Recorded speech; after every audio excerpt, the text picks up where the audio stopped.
Muy buenos días, bienvenidos nuevamente a Nada al revés, todo al derecho, un programa de Institución Universitaria de Colombia. Hoy nos acompaña el doctor Edgardo Altamar, doctor en Derecho, egresado de la Universidad Externado de Colombia, con una especialidad que casi todos los colombianos necesitamos y es el derecho civil y el derecho comercial. Hemos recurrido a él porque en estos tiempos hemos recibido varias comunicaciones de personas que siguen nuestro programa y él nos va a orientar eh, pues dando respuesta a estas inquietudes. Bienvenido, doctor Altamar. Muchísimas gracias por aceptar la invitación de la emisora Institución Universitaria de Colombia. Muy buenos días, doctora Claudia. Un placer oírla por estos medios. Para mí una gran satisfacción que me vinculen estos medios en tiempos de pandemia a inquietudes que tienen usuarios, alumnos y en general los que están alrededor de la emisora y la universidad. ¿A qué soy bueno?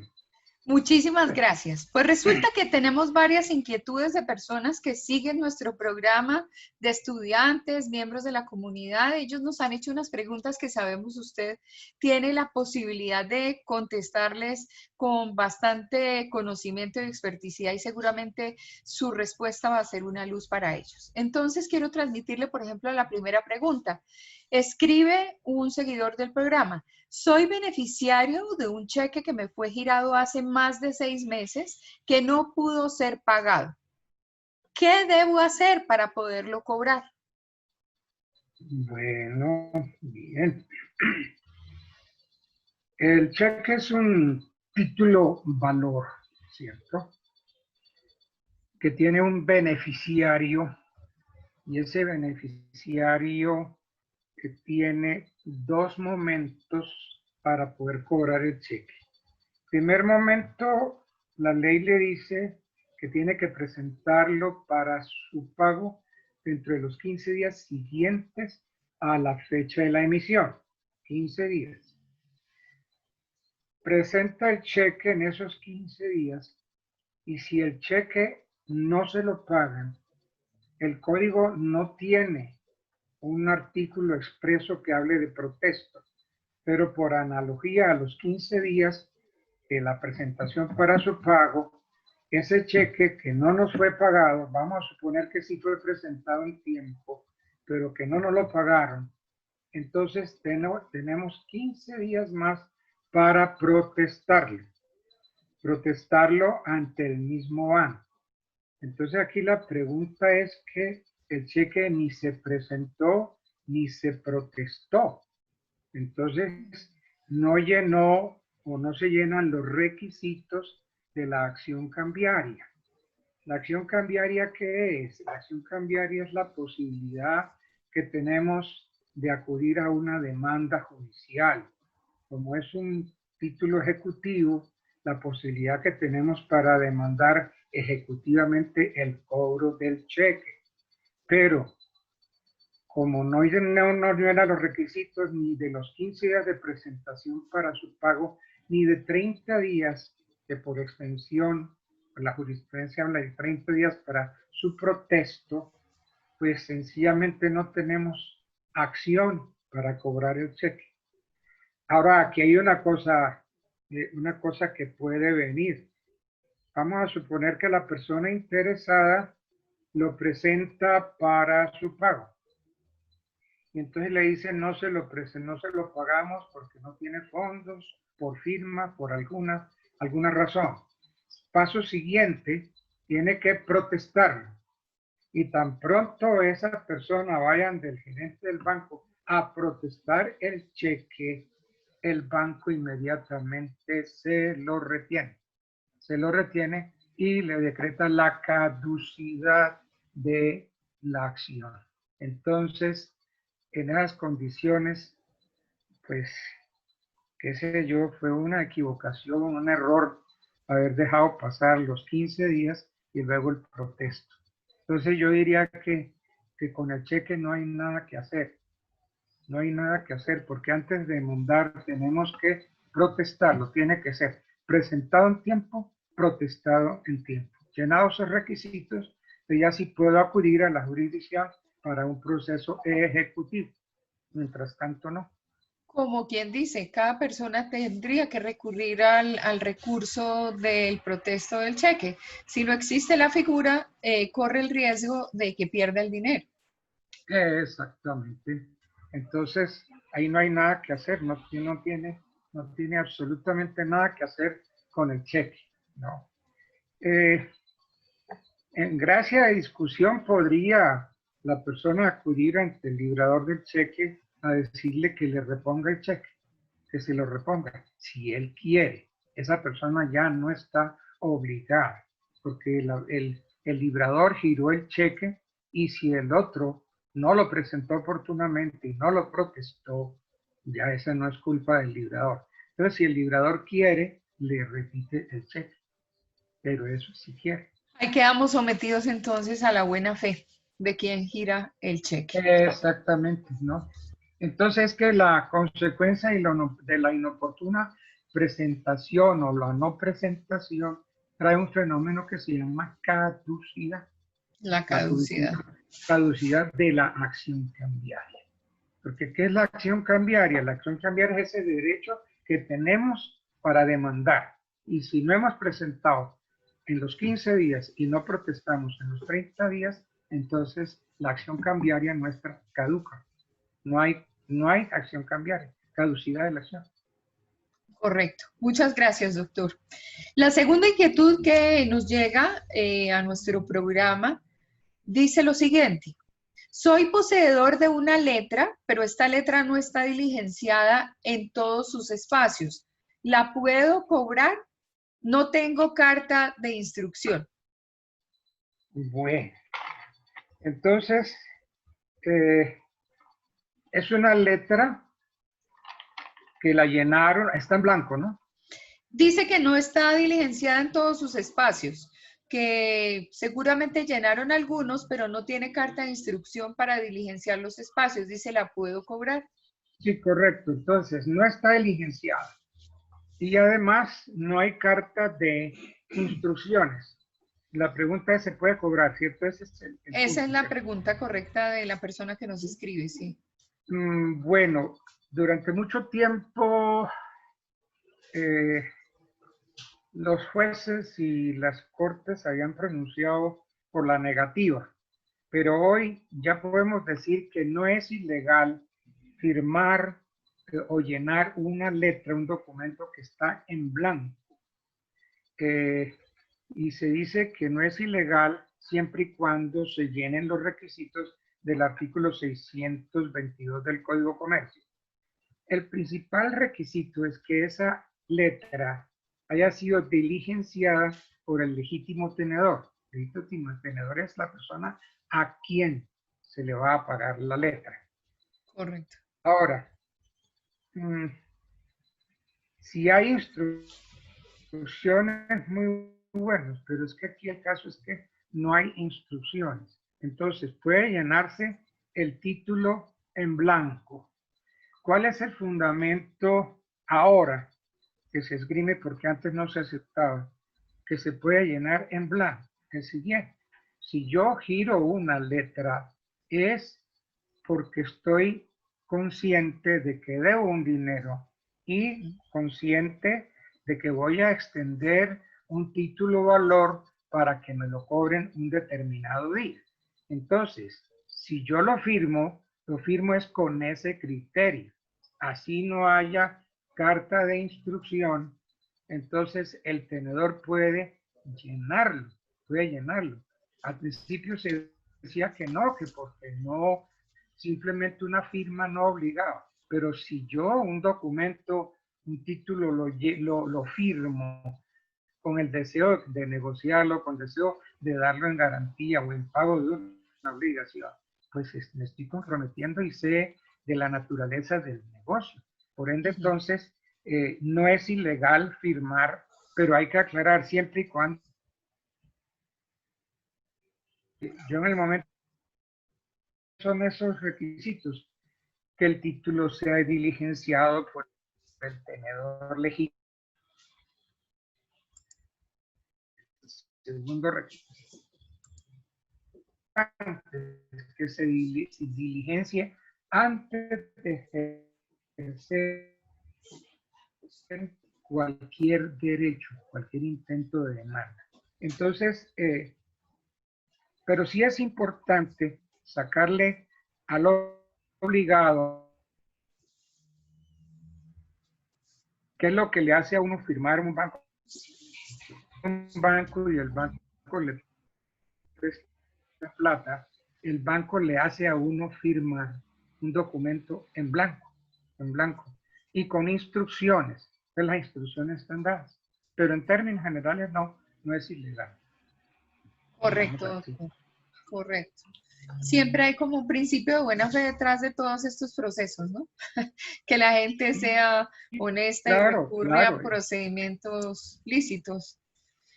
Muy bien, doctor. Nos llega una tercera pregunta y dice, ¿cómo puedo solicitar la restitución de un inmueble arrendado por falta de pago de más de 4 meses? No hubo forma de conciliar los servicios públicos domiciliarios. En algunas oportunidades, el arrendatario los ha dejado de pagar y considero que mi inmueble está en riesgo.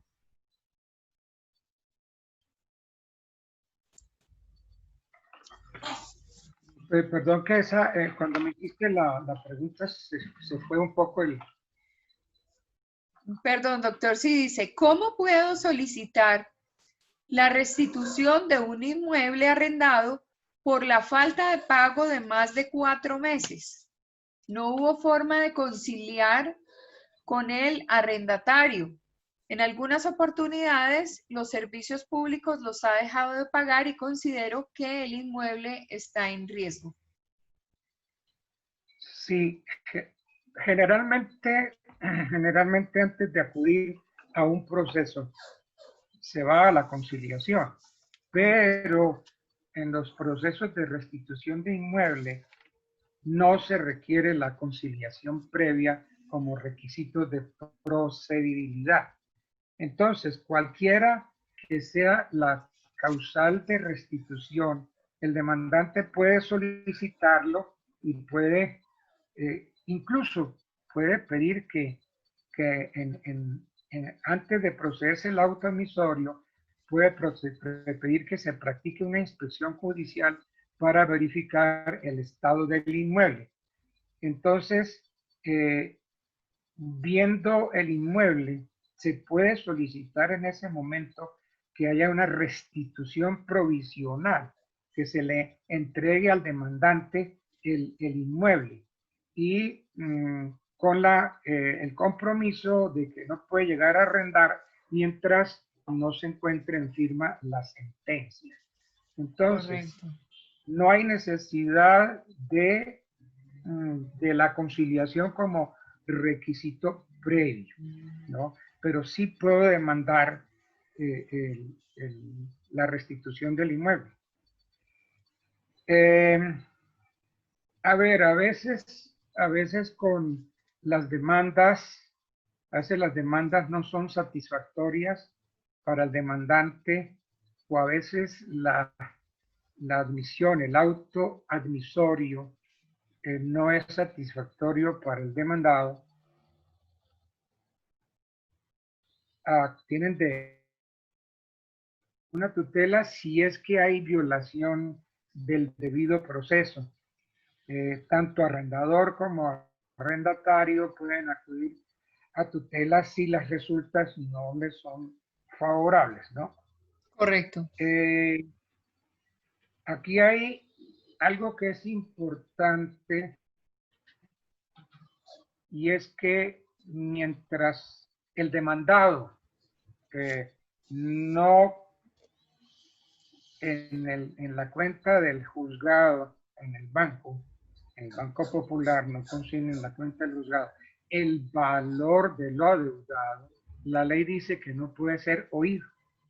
Entonces, si la demanda es por falta de pago, el demandado no será oído hasta que demuestre que ha consignado el dinero a órdenes del juzgado en el Banco Popular.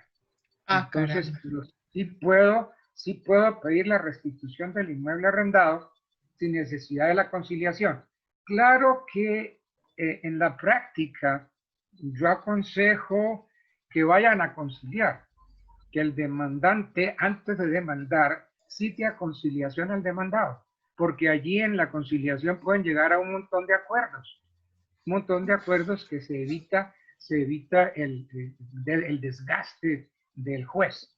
Entonces sí puede, cualquiera que sea puede solicitar la conciliación, y si concilian, muy bueno, y si no concilian, pues bueno, entonces ya está abierta la puerta para iniciar la restitución del inmueble arrendado.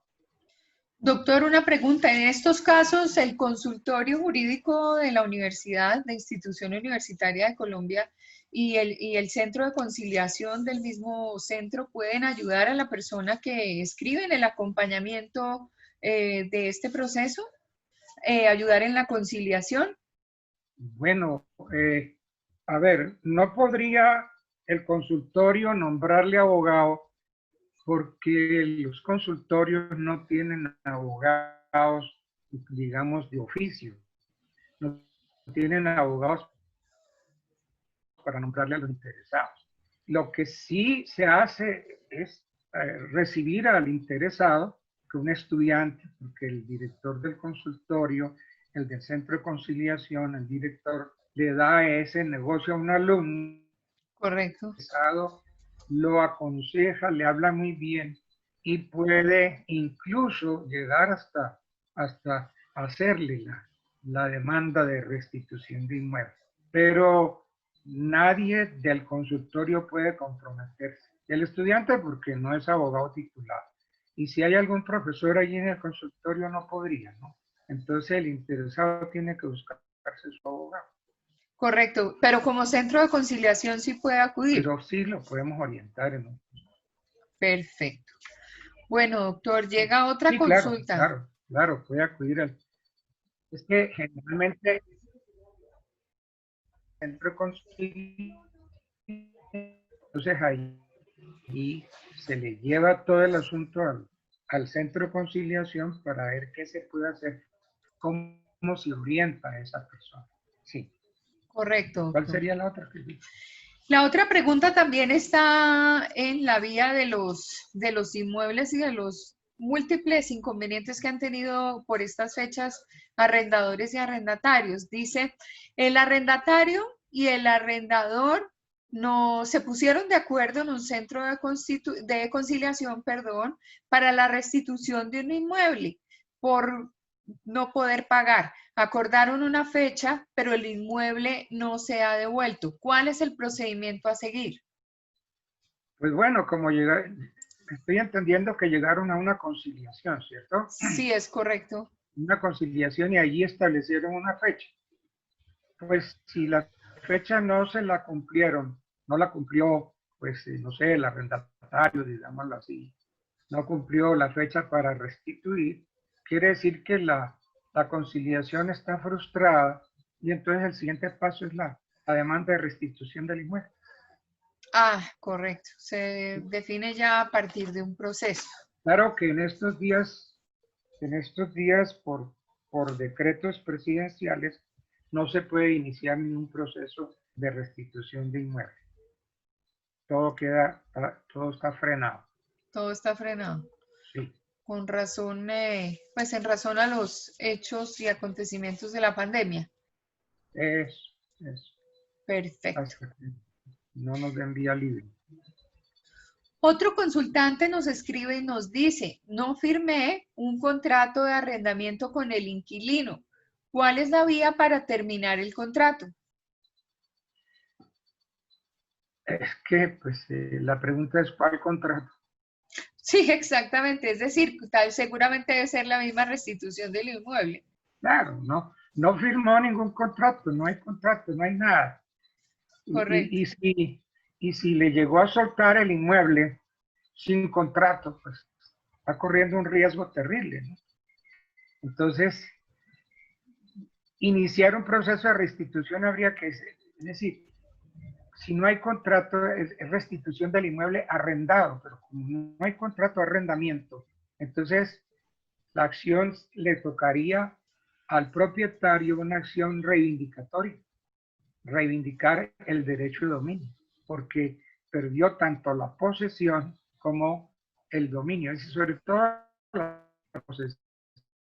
O sea, que tiene que haber Entonces siempre habría que, un documento que ponga claro, sobre el papel un clausulado, y ese clausulado pues es el acuerdo de las partes, ¿no? claro, eso es, pero si no hay, quiere decir que yo le di a una persona mi inmueble para que se fuera a vivirlo. Entonces la pregunta es, ¿a título de qué se lo di? Porque Correcto. restitución de inmueble arrendado, pues tiene que haber arriendo. Entonces lo otro es restitución del inmueble. ¿Qué perdí yo? La posesión. Perdí la posesión. Y eso es lo que hay que recuperar, la posesión. Recuperar la posesión. Perfecto. Bueno, este caso, que es el último que nos consultan en esta semana, eh, nos dice, mi esposa falleció hace un tiempo. Quiero vender la casa que ambos compramos. En la escritura solo aparece mi nombre. ¿Debo hacer juicio de sucesión? Ya. Bien, entonces es un matrimonio que en vida compran un inmueble, Correcto. pero el inmueble está a nombre de él, ¿cierto? Sí, está a nombre de él. Está a nombre de él y la esposa fallece. Fallece. Bueno. Por ahí hay un artículo, el 180 del Código Civil, si mal no estoy, que dice que por el hecho del matrimonio se contrae sociedad de bienes entre los cónyuges. Sociedad de bienes, por el hecho del matrimonio. Entonces, llámese matrimonio civil, llámese matrimonio eclesiástico, los dos, cualquiera de los dos, genera lo que se llama la sociedad patrimonial de bienes. Entonces se ha formado una sociedad donde todo lo que entre a esa sociedad pertenece por igual 50 y 50. 50% al uno, 50% al otro. Eso es lo que se llaman gananciales, los gananciales. Entonces, ¿qué pasa? Al morir la esposa, hay un 50% en nombre, en cabeza de la esposa, así ella no figure, porque él figura en la escritura de compraventa, más no ella. Pero por Correcto. el hecho de que no figure, por el hecho de que no figure, no quiere decir que ella no sea la dueña del 50%. Ella Son es por el bienes. hecho del matrimonio. Como ese bien entró a título oneroso a la sociedad conyugal, le pertenece el 50%. Los bienes, ¿cómo entran al patrimonio de una persona? Pueden entrar a título gratuito o a título oneroso. Título gratuito, una sucesión, que se murió mi suegra y me dejó un montón de plata, ¿no? Si mi suegra muere y me deja plata, pues esa plata entra, ¿no? A título gratuito. Si muere mi padre, ¿no? Pero aquí es que se compró un inmueble, se puso a nombre de el esposo. Entonces, por el hecho de que entró a título oneroso, título de compra-venta, como entró a título de compra-venta, pertenecen los bienes 50 y 50. Hay que abrir el juicio de sucesión. ¿Por qué razón?